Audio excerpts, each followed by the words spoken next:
standstill agreement with the last state, just like India signed those standstill agreements with Hyderabad, Junagadh. And unfortunately, this is the reality that all those standstill agreements were broken by both India and Pakistan, and states were forcefully absorbed into the union. So first of all, this entire document of entire Balochistan wanted to be independent. This is completely wrong. It was the state of Karnataka. State of Karnataka under Jinnah Sahib pressure Right. exceeded Pakistan. No, I don't think we have. I don't think we have time for you to have the full. Would you, I have one more comment about. I have one more comment about Balochistan, please. A comment or a question? Yeah, I have to say a few things. Maran is a very good friend of mine. I just made an observation about question whether Pakistan still has legitimacy or not. These essays refer to Khan of Kala. Now, I know that, and that is the broader problem with a lot of, those chieftains as Irfan Hussain mentioned. Khan of Kala lives here. Khan of Kala's own sons are very much, part of the fabric of that is whatever the government system is in Balochistan. They are not actually buying the very idea that Khan of Kala is trying to sell. That is the case with a lot of Bhuttis and Bengals and others. I mean, obviously there are problems. There are Baloch, for example, within Bhuttis, some Bhuttis are in exile, but there are some Bhuttis who are very much in the government with the worries, and that the problem is confined to this. Now, Maran cannot answer what happened, why Khan of Kala's son went back to Pakistan. It is about the land, Well, a few families, one thing, that is that. And Kyle, I'll come to you. You said something about Pakistan. Honest to God, with all due respect to you, all of it seems to be Google-based. I'm sure that you haven't been to Pakistan. And I'll tell you what you declared, I know Henry Jackson Society, because you actually declared fatwa on Pakistan. Yes. You completely ignored the facts that surround the rise of Taliban. Okay? And Dr. Saab, I'm a Shia myself, I come from Pakistan. I have been, I've seen it all, how different various sectarian groups operate and all that. And I am part of that civil society in Pakistan that every day challenges these very monsters which operate there, but they operate everywhere in the world. I appreciate and that. They haven't come, the problem exists. As you said, yes, I completely agree. But they haven't come just because of it is not some part of the conspiracy and part of the Pakistani establishment that they created something. There are international elements. As you said, we cannot go back too far in the history, but to my friend in Henry Jackson Society and to others, I mean, there has been, Yes. there is historical Look, perspective to it. There has been American involvement, there has been British involvement. Thank you very much. Yes. I don't. We have very little time left, and I don't want it all to be devoted to Balochistan. Important as it is, we have posed the question whether Pakistan is a victim of terrorism or perpetrator of terrorism. There are issues that affect this country, that affect Europe, that affect the whole world. Apart from Balochistan and Pakistan itself. And I wonder if we could have some questions or comments relating to that, both from the audience and from the members of the panel. I think one observation I would make is that Pakistan has been in trouble because you've got a house burning next door when the Soviet invasion started. And we cannot take away the whole terrorism debate without understanding that the American influence in the region was manifold at that point of time. And that's where the terrorism debate had started. Americans use proxies. So what it is all about, Are you America? Are you America? Is your economy as strong as America? For God's sake. For God's sake, let me finish. I'm not saying anything which may sort of, offend you. I'm not offended. I'm just surprised. I'm just trying to present a perspective, basically. And now coming down to the future, we have repeated history. Forget the history. What Afghanistan is doing at this point of time? They are becoming a proxy for India. They are becoming a proxy for America against Pakistan. They live next door to each other. Whatever happens, you people who are there. What have they done against Pakistan? Tell me. Excuse me? What have they done against Pakistan? They are not done against Pakistan. What? What Pakistan has done against them? Nothing. Pakistan is an innocent child, but what have they done? 1.1 million. Could we I said, what have done against them? could we have another? Could we have another question, please? Yes, at the back, sir. Yes, please. He's an Afghan. Give him a chance. He's an Afghan. He wants to answer. this. Yes, I am a traitor, yaar. Bas khatam karo baat.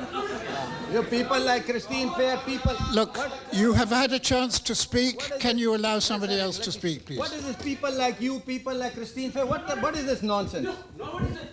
What are you people like you? What does that mean? Please, can we have like we have another question? Next Parliament. Yes, I am. You've had a chance. Please, can you sit down? I started with the assumption. I told you what I was going to talk about. So Please. Yes, sir. I need to let that one man speak. All right. Can we get some order back in here, please? Yes, sure. Thank you. Okay, quick points. I think quite a lot of this has been quite partial, and a lot of it has been harking back to the history and the legacy. We all understand the legacy and history. I think an interesting question is whether there has been a change in the mindset. I know the Pakistan Army a lot. I live there, and I have a lot of military friends. I think there's been a genuine change in the mindset of the Pakistan military since the attack on the school and the National Action Plan. It is a monstrously huge task to change that mindset and change the policy and execute the National Action Plan. That will take a long time, and you cannot do it all at once. You cannot go to war against the Afghan Taliban or Lashkar-e-Taiba straight away. That is a very long-term change of policy and change of mindset. And what we ought to be all doing is supporting Pakistan in that monstrously huge task of attacking extremism and not bashing Pakistan for the legacy. Thank you. We have a comment from Afghan here, I think. Yeah, as an Afghan, I would like to answer you and your work in Afghanistan and in Pakistan. I just returned from Afghanistan just a few weeks ago. Afghanistan, the violence in Afghanistan has been on rise, so Pakistan is trying its best to fail the Afghan state. So Pakistan, if we can say the biggest victim of war, terrorism in the world is Afghanistan, and Pakistan, ISI, is responsible for that. Yeah. You all know the Haqqani network. Haqqani lives in Pakistan. We can provide the addresses. Bin Laden was found in Pakistan. Mullah Omar was found in Pakistan. I can give you all the addresses. Would you like to comment on that, Akhil? Yes. Would you like to comment? Can we have a comment from our speaker?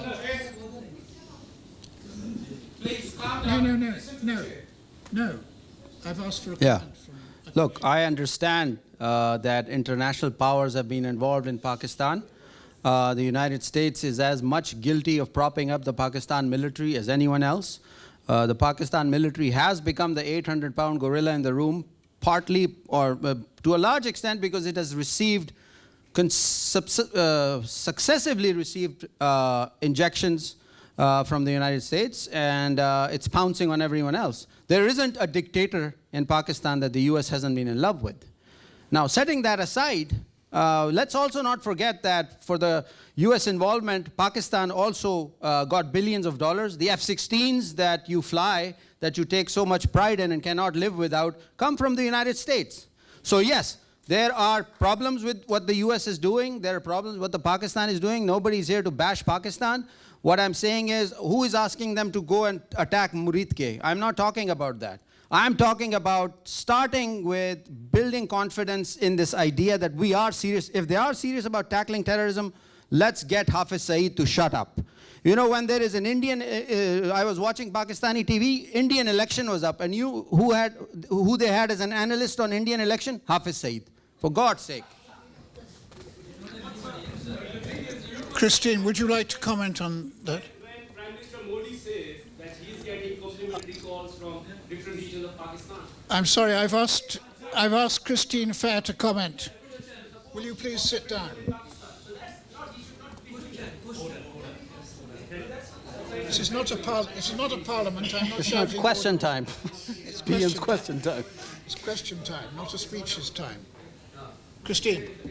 Yeah, so actually, I mean, I really do want to take, head on and really side here with Professor Akhdar Shah against this idea that there has been this People like us, people like you and me, right? absolute Yeah. for this, the onus. Yeah. You know, actually, I'm talking. You had a chance. No, I was just. So if we take a look at, for example, Lashkar-e-Taiba, which now operates under the name of Jamaat al-Dawa and also FIF, we actually find that that footprint of that organization is expanding. It's not retracting.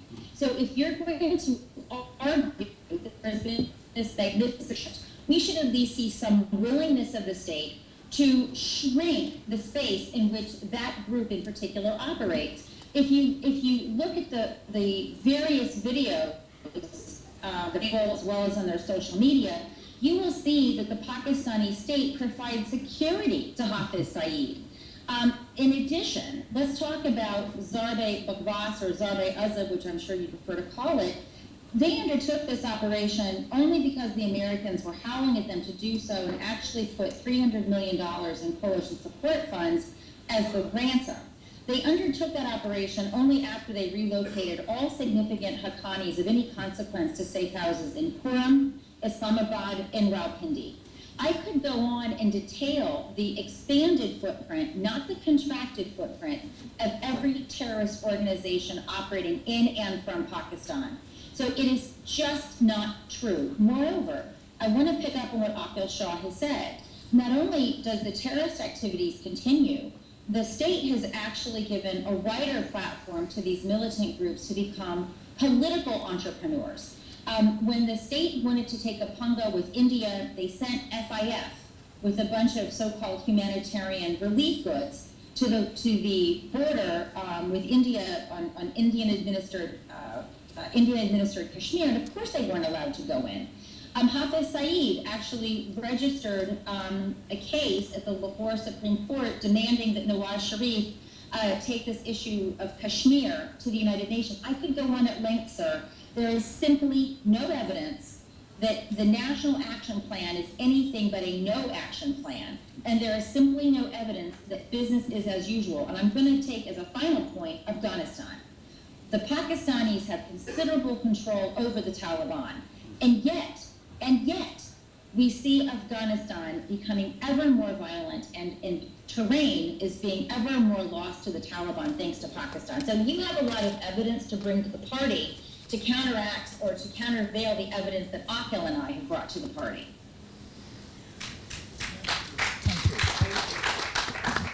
We have about 5 minutes left. I'd like to give an opportunity to each of the speakers to make a closing comment, if we may. But first of all, you have a question? He's already had a question. Huh? He's already had.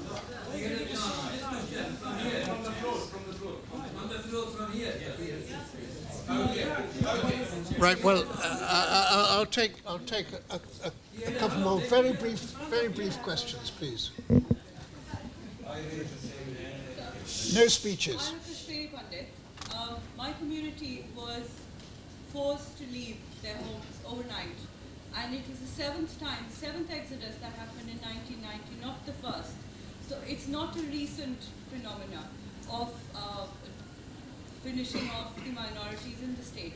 Now, interestingly enough, the people in Srinagar who left, the Muslims there, play the minority and the majority card effectively well. So when it is convenient, they're the majority. When it is convenient, they're the minority.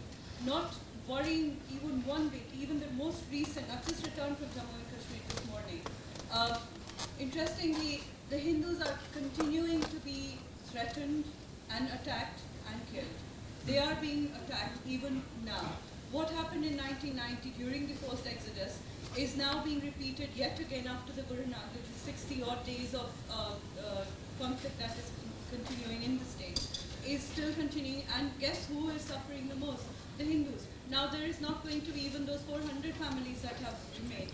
I would like to know why aren't the Hindu community talked about in context of Srinagar? Why is it always the plight of our other side? Which other side, my dear friend, were you talking about? There is the other side that never gets talked about. The world has remained silent 27 years. The convenient thing is that let generations pass, their children will forget what happened to people and parents in 1990, their children will grow out of it.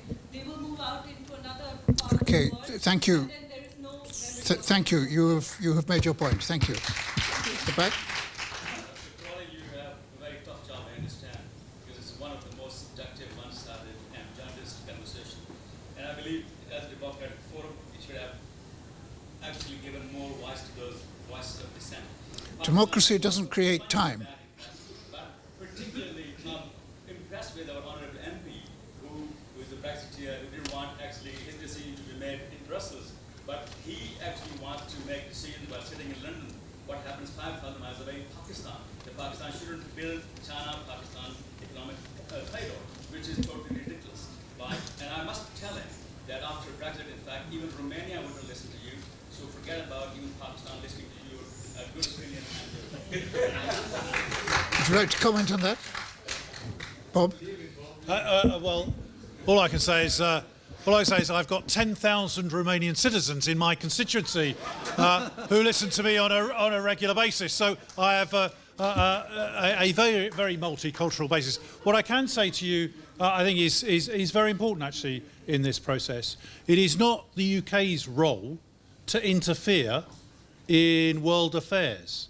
What I give is my opinion in the UK and what the UK should be doing, lobbying within the United Nations. And what I talked about was the threat to India and to the West of state-sponsored terrorism emanating from Pakistan. And that is the key issue, whether Pakistan is a victim or the perpetrator of terrorism. There is no doubt whatsoever terrorism emanates from Pakistan.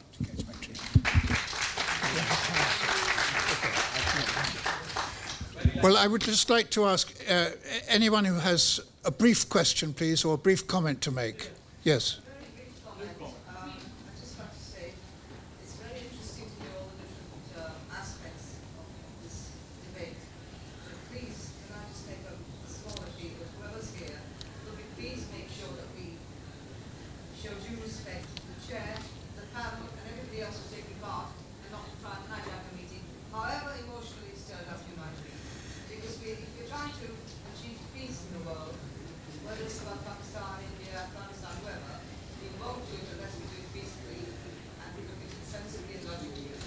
Thank you.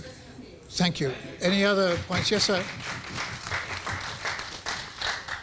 Well, I've got a comment because National Action Plan has been termed here as no action plan. But in fact, what's happening there with the National Action Plan, and I would like to draw your attention, what happened to Babajan and his 11 companions? They are behind bars for 40 years. It's just, can you imagine that sort of situation there? And what's lands are being grabbed there in Gilgit-Baltistan. And on 14th of August, 3 of our workers, they have been charged under National Action Plan just for raising slogans. So, I mean, this National Action Plan is in fact against the nationalists and against those voices which are rising there for the rights of people living there. So it's not no action plan, it's you guys are asking Pakistan to make you a part of Pakistani province, so don't say that. This is the demand from Gilgit-Baltistan. Yes. Yes, sir. You've had a long time to say what you want to say. Any other brief questions or comments? No, sir. Yes? Yes. As Christopher said, pointing to the end. When this is going to end? Is there any light with the light, please? When this is going to end? When will the Army's fight end? Christine's book title.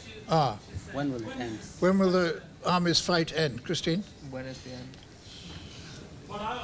Fighting to the end. I have a question for Christine. Yeah, no, sir. I've had enough questions from you. No. No, because you've had to. I mean, look, it's not going to end, and fundamentally that's the argument. I think Oxkill and we have different methods of argumentation, different data, but we kind of come to the same place, and that is the army has a pretty good dig in Pakistan. As long as it has this existential enemy in a conflict that will never end, the Pakistan Army can continue to justify to itself and to its people perennially intervening directly and indirectly, and also hogging, to use Akhil's metaphor, most of the budget. So I think Akhil and I, we don't disagree when he noted that, for example, Nawaz Sharif came on a platform in the 2013 election of normalizing relations with India, at least on the economic front. It was the army that undermined him. When Nawaz Sharif tried to forge peace with Vajpayee in 1999, it was the army that undermined him with Kargil.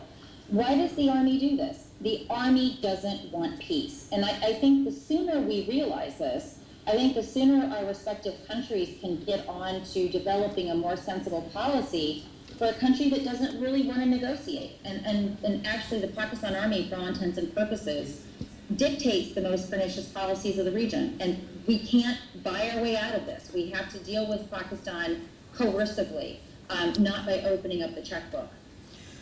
Thank you. Can I take that as a concluding comment from Christine? And I'd like a concluding comment from Akhil. Yeah, okay. Look, I just want to read. Wants to be heard. I love democracy. I am relatively educated. What else? No. Want to be heard. Sorry. Never mind. He wants to be heard, so give yeah. Question? Yeah, please go ahead. I have a comment to make for 2 to 3 minutes. No. No question, please. Thank you. No, we really don't have time. Because I think I'm sorry. I am Pakistan Army advisor in Pakistan High Commission. Well, I should have called out to you with my speech, because every speech I've made in the last few years, there has been someone from the army. The last time I met a gentleman, he told me, you have these views, you must be a Baloch, or maybe a Pathan, a Pakhtun. I said, well. And then he told me, he said, sir, you better be careful while swimming in the river that there are crocodiles. So I know I don't blame you for what you do. I always wonder, though, that, reporting on people from your own country who don't necessarily mean bad for their country in a light. And so what happened after that talk was op-eds were written by Lafafa journalists, as we call them, in the news, in other outlets, about me, first of all, being a Pashtun. So being a Pashtun or a Baloch, by default, puts you in the traitor category. You have to prove that you're a Pakistani. Pakistani enough. You don't have to agree with me. In any case, what I'm trying to say is, look, whatever I said today is based on my research. I'm not here to bash Pakistan. Let's not equate Pakistan with its establishment or army. Pakistan is a broader entity. Pakistan has a civil society. Pakistan has 160 million other people. The national interest, which is defined by the army, is problematic, and we have to question that. By questioning the army of Pakistan, you're always branded as a traitor or, CIA agent or raw agent. We need to go beyond these categorization and labeling people and engage them in a dialogue. I'm very happy to talk to anyone who's here. But just saying, you're not acknowledging America is evil, we can say all that, but we ourselves have to look deep inside and see the problems that we've created for ourselves. Well, I'm not. That's all. Thank you. Thank you very much. I'm not going to try and attempt to sum up. I'm afraid that Irfan has had to leave to catch a train, and as we know, time and planes, as Christine knows, time and planes wait for no man or woman, and time has caught up with us. It just remains for me to thank you all for a very lively discussion, for coming and on a hot day and contributing to this discussion. And to thank Mr. Ajit Singh Bhamra of the Democracy Forum for arranging this, and Kyle Orton on our behalf. You could thank the Henry Jackson Society. And Mr. Blackman, thank you very much. Thank you.